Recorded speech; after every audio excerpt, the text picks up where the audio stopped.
Hello and welcome. Thank you for your time today. I hope that something in this video moves you to schedule a call and explore what working together might look like.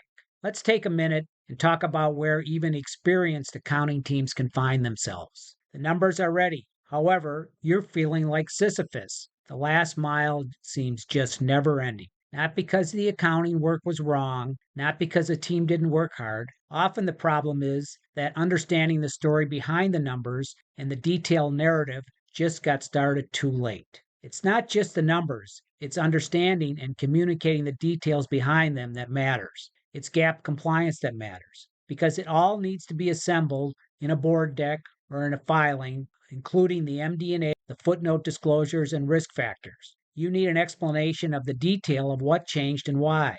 These are not final steps. Often, that is exactly how these important steps get treated. Bottom line is, if you wait until the numbers are done to develop the narrative and the detail needed to support it, you are inviting last minute pressure into the process. And by then, there is very, very little you can do about it except attempt to muscle through it. And we all know what that feels like.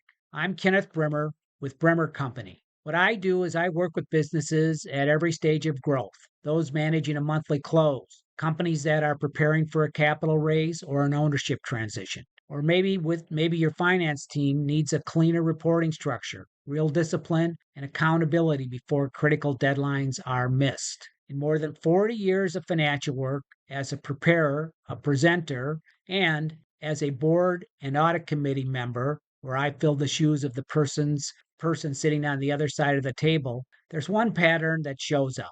The accounting team works to get the numbers right and on time, and typically they do. The trees seem just fine, but in reality, as you dig in, you're in the midst of a raging forest fire because the disclosure and narrative work, the part that explains the numbers to the people who matter most, has been pushed too late. Then the review cycles stretch, leadership questions pile up, and a filing or a board deck that should have been controlled starts to feel like a crisis. Management then gets pulled off the job of running the business, and the accounting team which had started out looking strong, starts to seem like a black hole. Here's a situation many companies have faced. Again, financial statements done, numbers in, trial balance clean, team in the final stretch, everyone cautiously optimistic it will go smoothly. Then someone, perhaps an outside auditor, starts to review the MD&A and it's a first draft. Or worse, it's last period language with just a few numbers updated. The numbers are there, but the explanation is still being built. The narrative has not been updated and the clock is ticking. Questions start to get asked. Why did this change? How are we explaining this variance? Does the language match what we said last quarter? Have legal and have the auditors reviewed it yet? Suddenly the team isn't finalizing. The team is in reaction mode. Rewriting, which of course has to be done, is done now late in the process. It creates pressure. It creates confusion.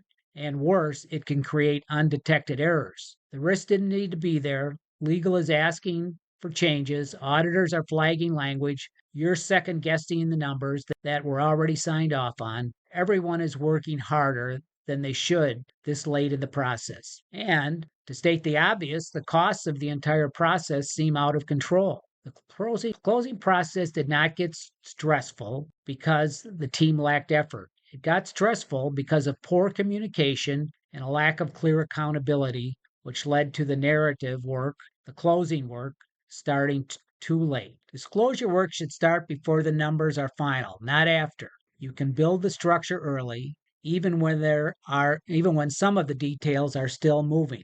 Get to that last mile early in the process. And here's how. So step 1, identify what changed early. Before drafting anything, what is different this period? What will leadership, auditors, lenders, or stakeholders ask about? This identification process should be an integral step in the monthly closing process. Don't wait until the end of the quarter. Think across the full picture: revenue movement or margin changes, debt activity or liquidity position, customer concentration or contract changes, legal, regulatory, or operational developments. Anything that looks materially different from the last period. If something changed, it almost certainly needs a thorough examination of the detail. and a clear explanation. The earlier you identify it, the more time you have to get it done and to get it done right. Step 2. Build this framework well before the close. You do not need to wait for the final numbers to build the framework. Start with sections, build the structure, then fill in the details as the numbers start to land.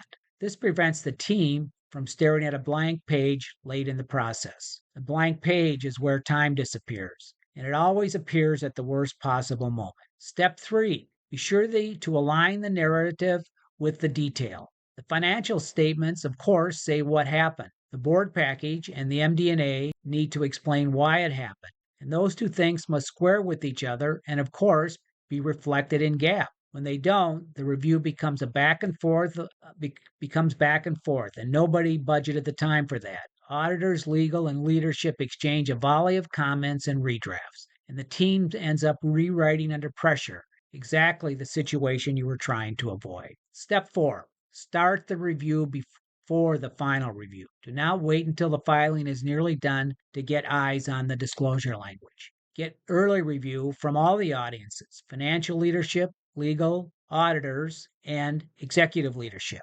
Even an imperfect early draft can catch direction problems, find errors before they become deadline emergencies. A wrong turn identified on day 5 is a course correction. The same wrong turn identified on day 25 becomes a crisis. Step 5. Track open disclosure questions like any other deliverable. This is the part many teams miss. Disclosure issues should be tracked the same way accounting open items are tracked. Each issue needs an owner, a due date, a decision needed, current status, a clear next step, and of course, final closure. If disclosure questions live in email threads, they will get lost and they will get found again at exactly the wrong moment.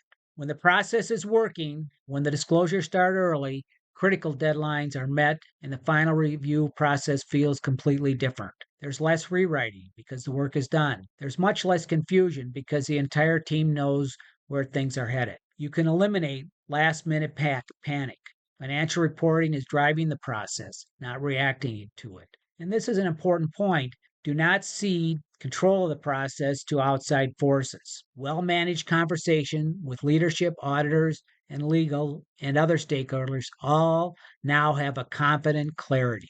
In my next video, I'll share a simple disclosure drafting readiness checklist that you can consider using to identify what needs to be in motion before the window tightens. If this sounds at all interesting to you, if you think you might like a fresh set of eyes on your process, whether you're managing a monthly close, preparing for a capital raise, or an ownership transition, or just want a clearer picture of where the risk is, I am prepared to meet you. I'll meet you where you are and explore a range of solutions from the detail, nuts and bolts of bookkeeping to the highest level of review. If you want to explore what that might look like, you can schedule a confidential strategy call with me at brimmercompany.com. I'm Kenneth Brimmer. Let's talk. Thanks for watching.